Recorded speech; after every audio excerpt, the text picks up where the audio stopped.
शिक्षणासाठी जाण्यासाठी घरी सायकल देखील नव्हती. हं. त्यामुळे आम्हाला म्हणजे वडिलांनी एक निर्णय घेतला आश्रम शाळेत टाकण्याचा. त्या शाळेत आमचं ॲडमिशन होत नव्हतं, कारण आम्हाला लवकर उशिरा ॲडमिशन झाल्यामुळे ते घेत नव्हते. बरं. परंतु आम्ही त्यांना सांगितलं, आमच्याकडे गुणवत्ता आहे सर, आम्ही ही गुणवत्ता सिद्ध करून दाखवू. हं. आणि 11वी आणि 12वी दोन्ही वेळेस माझा दुसरा छोटा जुळा बंधू अंकुश गाडवे हा तिथं प्रथम क्रमांकाने उत्तीर्ण झाला आणि मी द्वितीय क्रमांक उत्तीर्ण झालो. ज्या आश्रमशाळेत तुमचा प्रवेश नाकारला होता, नाकारला त्याच होता. शाळेमध्ये तुम्ही प्रथम आणि द्वितीय क्रमांकाने उत्तीर्ण झालो. वडील मुंबईमध्ये सेंटरिंगच्या व्यवसाय म्हणजे सेंटरिंगमध्ये गवंड्याच्या हाताखाली काम करत होते. त्यावेळेस आम्हाला एकरही शेती नव्हती. बऱ्याचदा आम्ही गुणवत्ता सिद्ध करून आम्हाला शाळेचे दप्तर शिक्षकांनी भेट म्हणून दिलेत, कारण हे मुलं टॉपर आहेत म्हणून.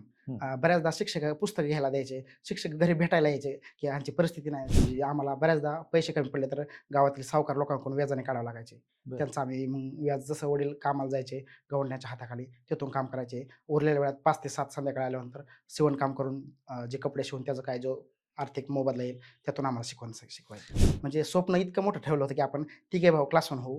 आणि 19-20ला तर असं झालं की फक्त जगलं पाहिजे इतक्या लेवलला विचार यायचा. माझ्या आयुष्यातलं बी सर 10 तारखेला निकाल लागला. 11 तारखेला माझ्या आयुष्यात पहिल्यांदा Insta, Facebook आणि WhatsApp आले. परिस्थिती कधीच आपल्याला अपयशी ठरवू शकत नाही.